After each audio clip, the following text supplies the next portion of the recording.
เป็นกระล่างเข้าน้ำนี่แหละชีวิตวัยรุ่นมีคู่ครองใครสนใจจับจองน้องซ้อนได้เด้อพี่หน่อยเนาะคอยก็ท้าเอาเมียอยู่จากผู้ใดสิมาเนาะจะได้เมียแล้วบัดตอนนี้บักทั่วโอ้ขายเดี๋ยวได้นี่ฮะขายหมดดิเลยโอ้ขายเบิดนี่แล้วเอาอันจกให้ได้ไหมเอาให้น้องซ้อนนะเอาให้สำได้ก็เอาให้รอดเนาะคือว่าซอยๆกันอยู่คนบ้านนี้บ่แบบน้ำลายเขามันออกพุงเลยเนาะน้ำลายออกพุ่งบอกเลยเนี่ยน้ำลายแตกเลยเนาะ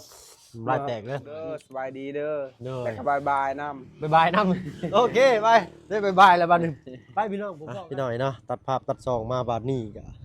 5 โมงแรงเลยได้พี่หน่อยเนาะโอ้ยลมหนาววอยมาเลยเด้อพี่น้องเนาะเป็นอะไรดีเนาะพี่น้องทางฝั่งไทยเฮาหรือว่าทางภาคอีสานเนาะหนาวเข้ามาฮอดจอดถึงเลยบ่ทางนั้นเนาะตามที่บ่เพิ่งอยู่เมื่อก่อนพี่หน่อยเนาะซำนี้นี่ยังบ่ทันหนาวเด้เนาะอยู่กรุงเทพว่าซั่นซะเนาะเพราะว่าตึกลาบ้านช่องหลายมันเลยบ่ค่อยหนาวเนาะอากาศหนาวสุดนี่น่าสิประมาณ19 องศา21 องศาพี่หน่อยเนาะก็ถือว่าบ่หนาวเด้ถือว่าธรรมดาเนาะตอนแรงๆมาประมาณ6 โมงหรือว่าทุ่ม 1นี่ก็สิค่อนข้างหนาวแน่เนาะเอ็ดเนาะเนาะทีแรกเทวดาส่งมาเกิดวัยรุ่นเฮาเนาะเป็นได้น้องชายมื้อนี้โดยสบายดีนะครับสบายดีโอ้ยได้ใส่เสื้อบ่จันนี่เขาว่าดุเขาว่าโดยก็ได้เฮ็ดเวียกเนาะกระซาต้นมันหักกระซาต้นมันมันต้นโดยเบิ่งไอ้ขออนุญาตตั้งกล้องก่อนไปใช้บาทนี่1 ข้าวและ5 โมงแรง5 โมงแรงเลยยังบ่ทัน1 ข้าวโอ้ยเนาะพี่หน่อยเนาะทางเบาเสียงก็มาหาน้องซ้อนมื้อนี้ก็ได้ให้ทางน้องซ้อนเพิ่นพาไปบ้านน้องอาเจืองเนาะบ้านน้องหรือว่าบ้านเสาออนเนาะย่อเข้าแบกน้ำไปว่าซั่นซะโอ้มื้อนี้คือว่ามีคนมีรางวัลบ่มื้อนี้เนาะโดยรางวัลเด้ได้รางวัลน้องชายได้รางวัลมื้อนี้โอ้มาจะกินบ่เบิดอีกเอาบ่กินหน่อยเมียนแน่เอาเบิดมันแนวแล้วมันแนวเลยสิไปใช้บ่ดิเอาไผ่อยู่ในเฮือนนี่เอาเนาะโดยพี่น้อยเนาะก่อนอื่น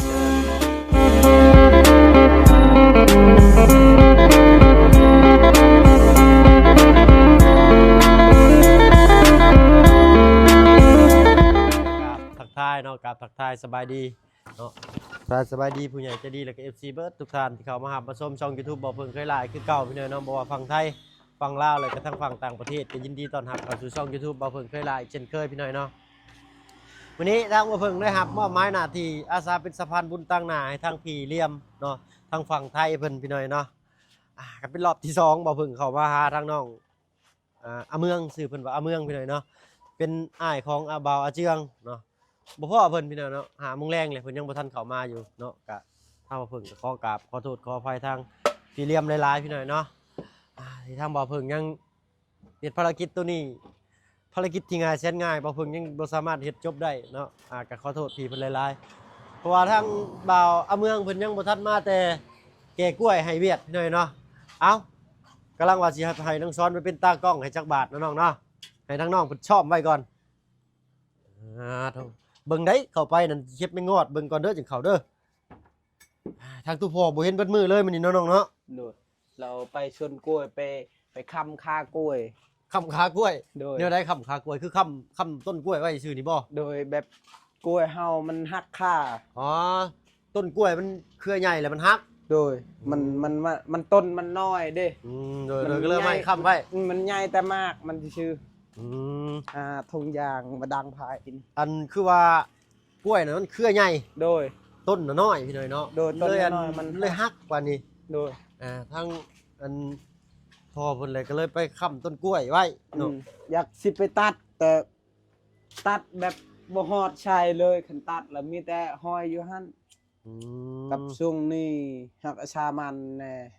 หักอาชามันเลยบ่ได้ค่อยว่างเข้าไปเนาะเนาะโดยค่อยเป็นค่อยไปเลยเนาะมันช่วงนี้ลายลียังนะยังกระปกกระแป๊กนั่นโดย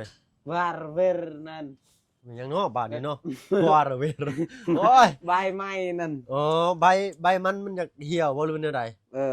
กับ อีหยังนั่นมันอันนั้นน่ะมันชราล่วงช่องเนกนะ ฮะ ใบหยังใบที่มันเฮ็ดให้ มีหยังเด้พี่น้อยเนาะเอาขอยตั้งสติก่อนพี่น้อยขอยตั้งสติก่อนเอาปะลุง FC ถ้าว่าทางฝั่งภาคใดเข้าใจเอาเวดูเอารวงเมียงก็กะแปให้บ่พึ่งนี่เด้อพี่น้อยเนาะเอ้ยกำลังว่าสิเครียดเนาะมาหาน้องซ้อนบ่เครียดซ้ำพี่น้อยเนาะบัดนี้ พอเฮามันฮักษาชนกล้วยอยู่ โด พุ่ ย น เอา เฮาสิไปตัดแต่กล้วยมันโอ้ยจักแน่ได้อายเอ้ย แม่น โล แน่เนาะ โลละพันกล้วย โลละพันกีบ กล้วยคอเมียนอยู่นี่ เลย เขาบ่ได้ชื่อปานใดซ้ำ เอามากินซื้อเนาะเอา คันเขาชื่อเขาเลือกขนาดคนขายต่อขึ้นรถใหญ่ยังเขาเลือกอีก เพิ่นเลือกว่าซั่นๆพี่น้อยเนาะแต่ถ้าเกิดว่าตามที่บ่าวเพิ่งเห็นแหละเบิ่งเปรียบเทียบสมเทียบพี่น้อยเนาะกล้วยอยู่ฝั่งลาวนี่แทบสิบ่ได้เลือกเลยแทบว่าถ้าว่าขายอยู่ฝั่งไทยหันนะเนาะขายเป็นหวีนี่โอ้ยแป๊บเดียวกล้วยนี่เนาะแฮงดีวันพระ หมดเขาเลือกกล้วยโอ้ยขายแบบชุมเฮาให้กระแตกกล้วยเฮาบัดเมื่อแต่พุ่นบำหน่อยนึงก็เข้าบ่เอา มันรูดต้นไม้เขียวหน่อยนึงก็บ่เอาบ่เอาแล้วมันยากอีกแบบ โล1 2โลละพันกีบพี่น้อยเนาะกล้วย มันยากอีกเห็นคันกล้วยโลขึ้นนี่บัดเขาเอาหมดอีกมันบ่มีกล้วยเด้ฮอดโล2,000มันบ่มีกล้วยเขาเอาหมด เอาเบิดถ้าเกิดขึ้นโล 2,000นี่กล้วยไปได้เพิ่นก็ซื้อเบิดเลยโดยอันนี้แบบกล้วยลงเด้ราคา ละ ต่ำ น่าดูได้แบบว่าอันกล้วยขึ้นนี่ยามใดยามนี้บ่หรือยามหน้าอีก ยามนี้คือกันแต่มันเพิ่นตกตลอดมันบ่มีกล้วยเด้เดี๋ยวมันจะเชื่อขึ้นราคาแต่ตอนนี้มันมีกล้วยลายกล้วยอยู่แคมทางก็เขาบ่ได้ซื้อปานใดอีกเลย มีแต่ให้สั่งทั้งสวนเขาออกมากองไว้ให้เลย โดย เนาะเอาเริ่มสิเข้าใจเลยหน่อยหนึงพี่น้องแต่ก็ยังบ่เข้าใจปานใด ทั้งน้องซ้อนเพิ่นเว้าจักเว้ายังกินดีเลยเนาะคอมเมนต์มาแน่อารุอวยเด้อเราอะเนาะโอ้ยเนาะเอาเป็นภาษาท้องถิ่นเพิ่นหรือว่าภาษาชนเผ่าหยังน้องชนเผ่าเจ้านี่เพิ่นเอิ้นชนเผ่าหยัง ชนเผ่าเบราเฮานี่ ชนเผ่าบรู เด้อชนเผ่าลาวเทิง มาชนเผ่าลาวเทิงเลยเนาะเอามื้อก่อนพี่น้อยเนาะถ้าเกิดเฮาเว้าเพิ่นว่าลาวเทิงนี่เพิ่นอยากหายได้เมื่อก่อนพี่น้อยเนาะแต่เดี๋ยวนี้เพิ่นบ่ค่อยปานใดละเนาะเพราะว่ามันเปิดกว้างแล้ว โดย ทางบ้านเพิ่นก็มีโซเชียลมีอินเทอร์เน็ตมีโทรศัพท์มือถือหลายก็เพิ่นก็บ่ได้คิดน้อยคิดใหญ่คือเมื่อก่อนนะพี่น้อยเนาะ โดย ให้ทางน้องซ้อนดังไฟจะหน่อยก่อนพี่น้อยเนาะเดี๋ยวสิให้น้องซ้อนพาไปเสิร์ฟข้าวเสิร์ฟน้ำเบิ่งเนาะมื้อนี้เบิ่งน้องทรายนึ่งข้าวก่อนพี่น้อยเนาะโอ้ยบรรยากาศนี่บ่ได้พอแต่ดนเลยเด้พี่น้องเนาะ หนึ่งคู่มือแล้วแต่ ทางง่ายบ่อยู่เทิง พอเฮาบ่ได้อยู่คันพอเฮาอยู่ โอเคนะ พอเฮานึ่งพอเฮาบ่ได้เฮ็ดเวียกหยัง ทางมื้อนี้ทางพ่อน้องซ้อนไปป่ากล้วยก็เลยทางน้องซ้อนต้องนึ่งข้าว โดย ถ้าพอน้องซ้อนไปธุระถ้าเกิดเพิ่นยังบ่มาก็สิเปลี่ยนกัน1นะพี่น้อยเนาะไปทันไผก็ทัน1นะเนาะ โดย เจ้าหน้าที่ซื้อข้าวให้พี่น้องเบิ่งพี่น้อยเนาะ โดย พี่น้อยเนาะใช้น้องชายอันวิดาอันหนึ่งข้าวเจ้าเฮ็ดได้ไรอันน้ำเจ้าอร่อยออนไลน์ได้ไร นี่แหละซำนี้แหละ ใช่เนาะ นี่ เฮาต้องแทกแนวใดเอามือบ่แทก แทกเอาในซำนี้ก็พอ เอาประมาณ2ข้อเนาะ โดย2ข้อ อย่าเอานิ้วนั่นก็น้องเอานิ้วอันนี้สิ อันนี้สินิ้วน่ะบ่เอามันบ่สุภาพปานใด แนวใด โอ้มือจะคืององ อและหมู่เฮาบ่ได้อยู่ละ เป็น ลา ปีหน้าขึ้นมาปีหน้ามาอีกก็นี่ปีนี้นี่มือเรางอเด้อพี่น้อยมือเราบ่ได้อยู่ละละ ห้ามใช้นิ้วทางกลางเด้อ โดย เห็นยังกันใช้นิ้วชี้เอาเนาะ นี่ โอเคเเห็น นาะ ซำนี้ก็ อ๋ พอ โอเคเจ้าเนาะโอ้ดูหายใจแทบสิบอกพี่หน่อยเนาะเบิ่งกล้องเขาเป็นหยังเนี่ยต้องถอดเคสก่อนพี่หน่อยสักพักหนึงพี่หน่อยขอโทษขออภัยเป็นไร ขอโทษขออภัยแป๊บหนึงพี่หน่อยเนาะโอ้ยเว้าแรกก็บ่าเพิ่งเว้าไว้เรียแหละพี่หน่อยเนาะทางปาลุง FC เลยคอมเมนต์นะฟังบ่เข้าใจฟังบ่รู้เรื่องบ่เพิ่งเว้าพี่หน่อยเนาะขอโทษขออภัยน้ำละลายพี่หน่อยเนาะอะไรเนาะบักทั่วโอ้ขายเดี๋ยวได้นี่ฮะ ขายหมดดิเลย โอ้ขายเบิดหนี่แล้วกันค่อยบาทนี่สิเอาเงินใช้ไปซื้อซอยนี่เนาะ แสดงว่าต้องเป็นหนี้เจ้าบ่50,000พ่อ 50,000 เออ โอ้ต้อง30ชาวพันนี่ก็บ่แบ่งขายบ่ มีเงินซื้อแล้วชาว50เนาะ 50,000พู้100ผู้ได้พี่น้อยเนาะแต่ก็หลาย40เอาล่ะ อยากชื่อจัก10,000 20,000นี่นะแบ่งให้ได้บ่นะเจ้าก็เอาไปขายผู้อื่นเนาะเอาจัก10,000เนาะ อาชาเลยไว้ เช้าก็ครึ่งหนึงเลยเนาะเอาจัก10,000นั่นแหละสิชื่อไว้น้องซอนกินแรงเด้อเนาะเจ้าจกให้สำได้ก็เอาสำนั้นแหละเอาก็ถือว่าตั้งว่าซอยๆกันเนาะเอาไว้ให้ทางน้องซอนกินพี่หน่อยเนาะ ใส่ก่อนหาเงินก็ได้เด้อเอาจกให้น้องช้อนโลดเอาใส่กระถางก็ได้จกใส่กระถางให้น้องช้อนโลดเอา10,000เด้อนี่เนาะเอาอันจกให้ได้ไหมเอาให้น้องช้อนนะเอาให้สำได้ก็เอาให้รอดเนาะคือว่าซอยๆกันอยู่คนบ้านนี้บ่เนาะมาเอาบักถั่วมันใช้นี่เหมือนไปลักเอาบ่นี่เนาะเอามาแต่ให้จะบ่อยเอาพอดีแหละพี่น้อยเนาะเอาไว้ให้น้องช้อนอันกินแรงสันซะเอาเนาะเอาสัมพอดีกินได้เด้อเนาะโอเคขอบใจได้เด้อโดยเนาะโอ้ตู้10,000พี่เลยเนาะบักหลายๆถั่วพูยังดีเนาะเอาไว้ลวกไว้หนึ่งต้องแถมบักเดือยอีกกินบักเดือยก่อนสวัสด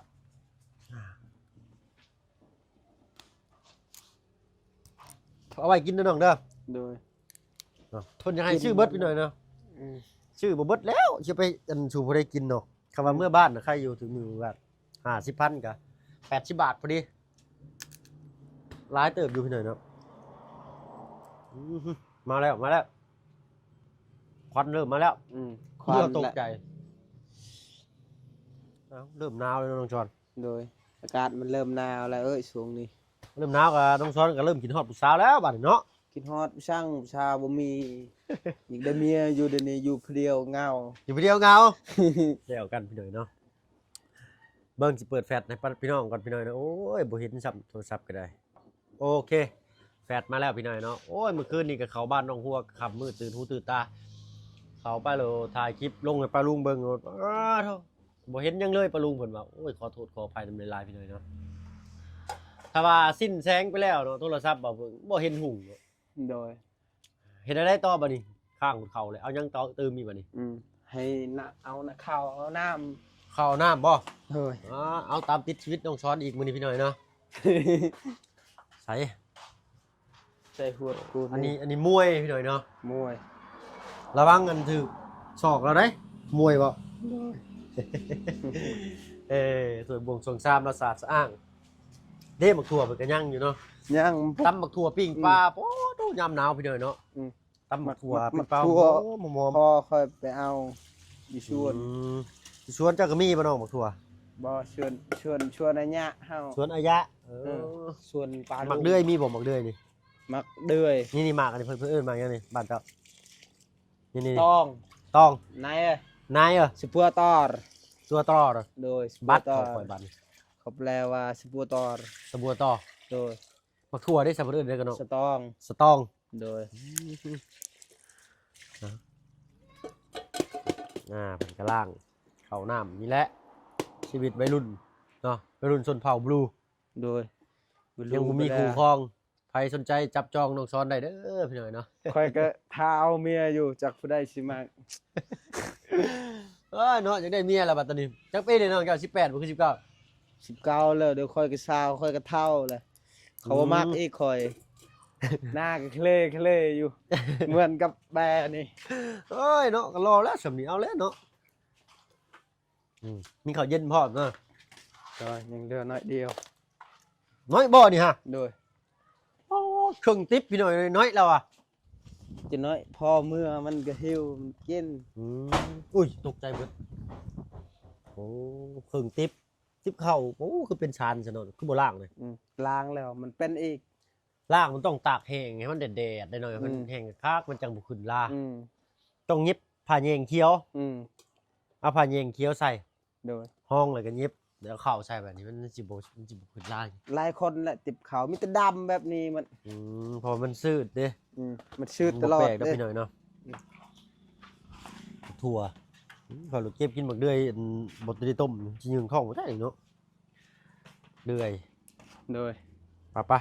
แล้วต่อบัดนี่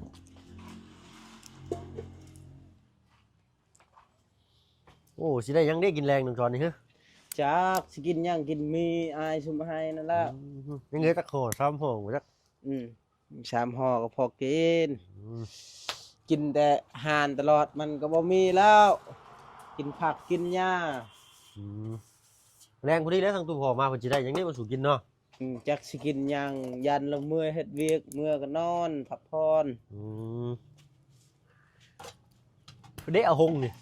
ไปลิ้นอยู่นอกไปลิ้นอยู่นอกไปเนาะ คำว่าไปลิ้นนี่บ่แม่นสิไปลิ้นม่วนลิ้นหัวเด้อพี่น้องไปลิ้นนี่คือ โดย ไปนั่งสมมุติว่าไปนั่งอยู่เฮือนหมู่นี่ โดย เพิ่นก็ไปเล่นเนาะ โดย เฮ้ยเอ้าได้ซื้ออันถั่วซอยเพิ่นอยู่บ่เพิ่นสิกินเบิดเนาะตัวเนาะหลายก็ดอก ว่านี่ก็ซื้อซอยหลายคนเนี่ย เอา โดย โอ้ยสบายดีทางเบาเสียง สวัส เพิ่ ดี น เด้อ อากาศคือหนาวๆนี่เนาะ เลย ได้บ่ได้มีเมนูบ่มื้อนี้ จังว่ายังบ่มีอยู่นี่สักสิคิดเท่าใดคิดบ่ออก ไหวนี่นี่เนาะต้มมีหยังก็ต้มเลย ก็มีเหรอมีก็ชามโหนึงเลยว่าเอาไว้ให้ทางน้องสอนเพิ่นกินซะพี่น้อยเนาะ ได้สัตว์ กินตามบักทั่วฮะ ตำบักถั่วบ่ อืม อ๋อ ได้ทั่วก็กินเที่ยงนี่ก็กินตำทั่ว โดย น้องเพิ่นกำลังนึ่งข้าวพี่น้อยเนาะโอ้ยตำบักถั่วมันมีปิ้งปลานำนี่เข้าก็นำล่ำแท้ๆเด้น้องสอนนี่ โดยโอ้คือสิแซ่บ ปิ้งเขียดก็ได้ ตำทั่วปิ้งเขียดปิ้งปลานี่ครับจุ๊บ เนาะปิ้งปลาโอ้ยหอม ปีปลาเด่นเนาะแล้วก็ยัดใช้ช่วยใช้ไข่ใช้ปากมัน ปลานิ่นบ่เนาะ โดยสิแซ่บคัก อ๋อโตปลานิ่นเนาะอันมือนั้นละเฮ็ดโตหนึงเท่าไหร่ก็โตมันใหญ่เลยเนาะหลายโลหนึงบัดไปข่อยก็ได้เอามื้อหน้าจะกินเนาะน้องเนาะปิ้งปลานิ่นเนาะ โดย เฮ็ดกล้องเขาเป็นยังไงบัด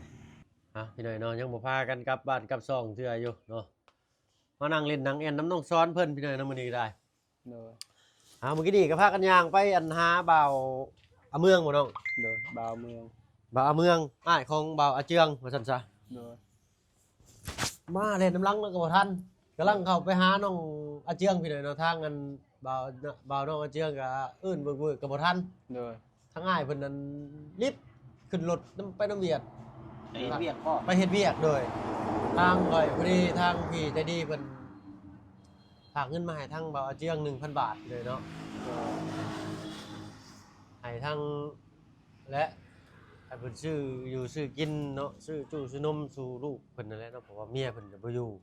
โดย เมียเพิ่นหนีปะเมื่อปะ ใช่ไปพูดเข้าเราก็ หึ เอาอันผู้ง่ายเห็นบ่ แม่น จบกันแล้วนั่นน่ะก็เจ้าสินั่น ฉีกไปเรียบร้อยนั่นแหละอันทางอันข่อยกับเขามาเว้าอันเรื่องอ้ายเพิ่นนี่แหละว่าอันสิไปหาเพิ่นเลยสิเอาเงินไปให้เนาะ 1,000 บาท650,000กีบพี่น้อง660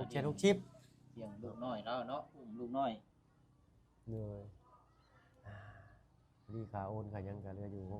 650,000เนาะเฮ็ดเงินธรรมดาปกติที่อยู่ซั่นนี่พี่น้องเป็นได้เมื่อวานนี่คือจะว่าลูกซ้อนก็ตกใจเรื่องเงินเพิ่นได้เบิ่งคลิปเลยก็ได้เนาะ โดย ต ตกใจเฮือ มื้อนี้เด้เพิ่นก็เบิ่งนะบ่เบิ่งนะบ่มื้อนี้เบิ่งนะบ่ จักบ่ เพิ่นไปอันไปจังไปขอขมาลาโทษกัน จ เลย บ เด้ แล้วจบไปได้เรียบร้อยแล้ว เหนื่อยเนาะ มื้อนี้นะจบปิดบัญชีเลยเด้ปิดบัญชีดำเลย เหนื่อยนี่แหละพี่น้อยเนาะ ไทย ทาง เพช ที ร ม ไท งาน ย เราไป คือ ซอยกันมันก็อันสิผู้เฮ็ดก่อเหตุอะไรเนาะก็สิมีอันผิดแน่ถูกแน่นำแน่แล้วพี่น้อยเนาะ มันก็พอๆกันนั่นแหละใครเฮาเว้าไปตรงมาก็แต่ว่ามันก็เอาเว้าหลายก็บ่ได้มีแต่ว่าต่างคนก็ต่างเข้าใจกันก็เลิกลาแล้วเราความเข้าใจกันก็พอแล้ว โดย ก็อยู่มันยาว เนาะพี่น้อยเนาะก็จบไปด้วยดีคอยคิดง้ออยู่นี่อุกอังพนังในอยู่เนาะ โดย แต่ว่าน้องซ้อนเป็นจังซั่นนี่ยางมาแล้วเตะกกเสาใส่ตึมๆนี่ว้าข่อยแล่นเด้อข่อยเนาะ อืม เดี๋ยวให้เจ้าสิแล่นบ่หรือสิตั้งการ์ดสู้สิ บ่ได้นะ บ่ได้แล้ว บ่ได้ค่อย แล้วสิได้ สตีมันขึ้นเนาะ จับได้บ่สิฟาดลงคักๆรถ จับบ่ได้แล้วเนาะโดนเราไงก็ย้อนมันจับบ่ได้แล้วคนจึงเรียน จับได้เป็นแล้ว โอ้ยเนาะสมมุติตอนจะยังจับ โอ้ บ่ ย ได้ เขาก็ตายแล้วเนาะเจ้า บ่ได้ค่อยหาวิธีแล้ว เรียนอยู่กันแล้วเนาะเรียนก่อนด้วยเรียนก่อนตั้งรักโอ้ได้โปตั้งรัก บ่ได้จริงๆเฮ้ยมานี่ล่ะ เออ เดี๋ยวเราใจอ่อนกันนี่ เออ ย่างมาก่อนล็อกแล้วบาด โอ้ยบ่ทันเราดอกค่อยว่าเนาะเคสค่อยว่าเจ้า เจ้า ค่อย ก็ ดี ตายเลยก้อยเลย จับเราสองคนบ่ได้อยู่เด้นี่ ล็อกปั๊บแล้วกันเอาลงกองที่ชายนี่กัน เราสิดินหยอดใส่ตาบ่หน่อยหนึงจังแน่บ่เห็นเด้ ม ยัดชายตีตาเรากินใช่ยัดใส่ตาแบบนี้นี่ละคุณ โอ้ยเนาะ เอาไก่หยอดใส่ตาออกมา ตาย เล แล้ว ยได้บาทเนาะเอ้ยยังได้บาทเนาะ เนาะ คุณมันเป็นบ่ผู้สาวจ้ะเนาะ บ่บ่ เอา มี เป็นบ่ มีแม่นผู้สาวหมู่ หมู่บ่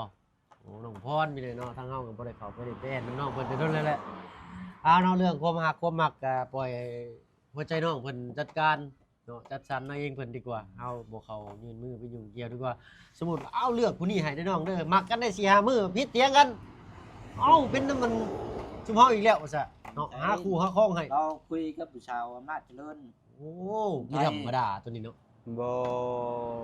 มูนชื่อ เนาะ FC เนาะ FC อยู่ฝั่งไทย ดูซั่น มา บ่ เล่นมาแอนน อ๋อเพิ่นแชทมาเล่นน้ำ ำ เนาะ โดยเจ้า เอาเนาะสิเป็น FC บ่หรือครูมักครูหักครูครองเนาะถ้าเข้ามาเนี่ยแบบว่าพากัน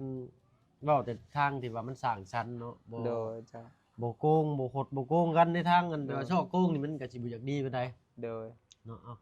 ถ้าว่ามาเลยช่วยกันสร้างกันสร้างสิโอ้ยดีใจหลายพี่น้อยเนาะ โดยเจ้า ก็คือสิบ่เป็นหยังดอกพี่น้อยเนาะก็โอ้ลมคุยแหล้วเนาะเจ้าก็ได้มักหักกันจังว่ากันอีกอย่างหนึงเนาะ โดย เว้าลิ้นเว้านัวหัวมวน โดย เป็นแบบหมู่คู่ก็สุดแล้วแต่เจ้าอันนั้นเนาะ โดย แต่ว่าโอ้ลมไปลมมาว่าอันโอนเงินไม่ค่อยแน่ถึงจัก 2,000 นี่อันนั้นมันบ่อยากแม่นหลายแล้วเด้ออันที่บ่เพิ่งเว้านี่ก็คือแบบว่าอันซี่แหละพี่น้อยเนาะเพราะว่ามิจฉาชีพเนาะมาหลายรูปแบบเดี๋ยวนี้ก็ได้ โดย คอลเซ็นเตอร์ก็คือว่าอยากให้หายไปแล้วเดี๋ยวนี้เนาะ โดย อันแรกพี่น้อยเนาะ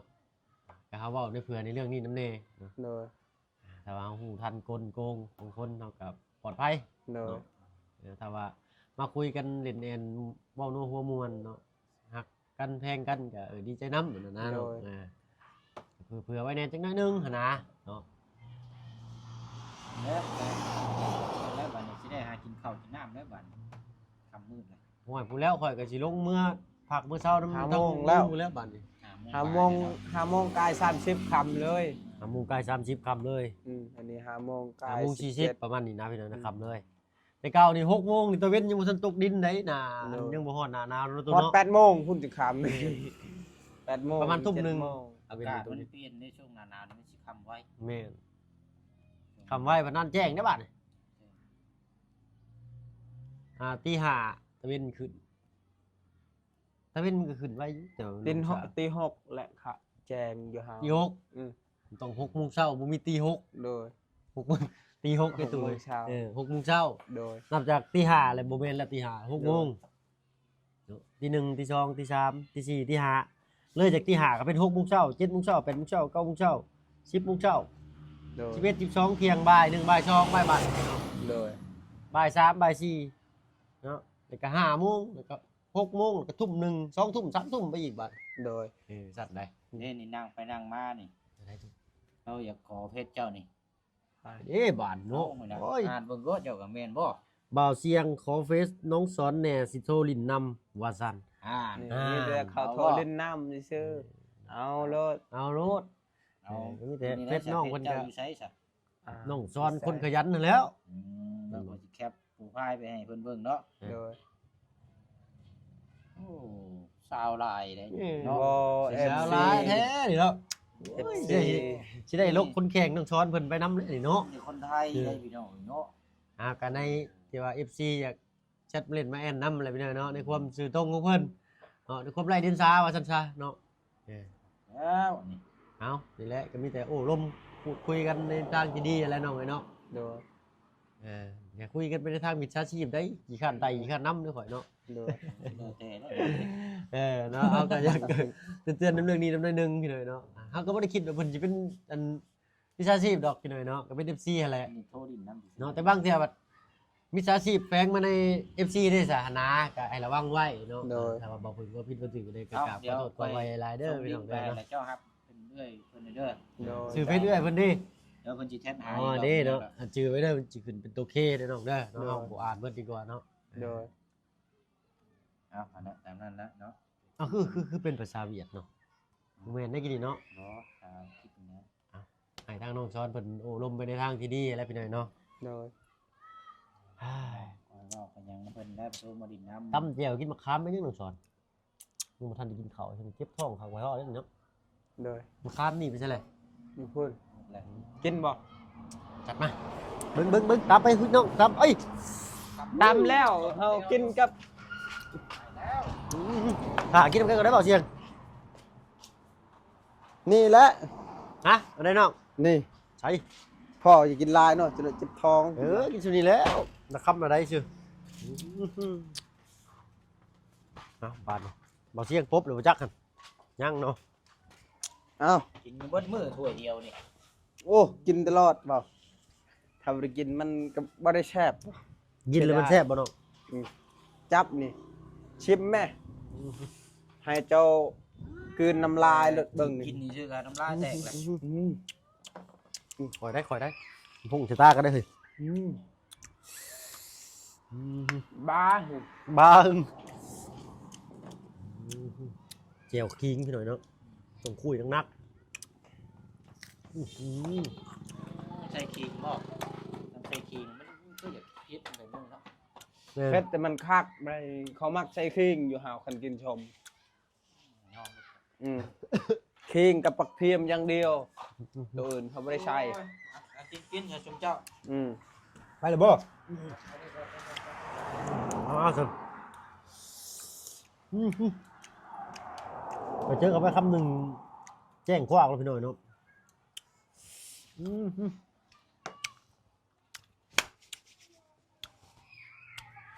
ไม่ได้ ตามคลิป แบบน้ำลายเขามันออกพุงเลยเนาะ น้ำลายออกพุ่ง บอกอีหลีเด้อน้ำลาย แมน แตกเลยเนาะ น้ำลายแตกเลยมันถึง เว เค ลา รื่อง กิน มัน ชมนึง พี่หน่อยเนาะมือแรงคือจิหูสถานการณ์ของเจ้าของดีบ่คนนะ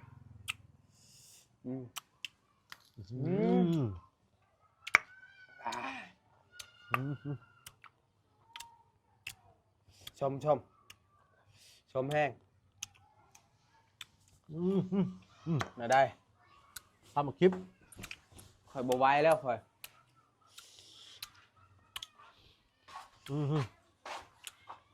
พี่หน่อยเนาะ เด้อ กินสมกินซอยกันจังหน่อยแหละครับจิลาป้าลาลุงแล้วบัดนี้พี่หน่อยเนาะขอแก้นนะมะขามไปพี่หน่อยเนาะมื้อนี้ก็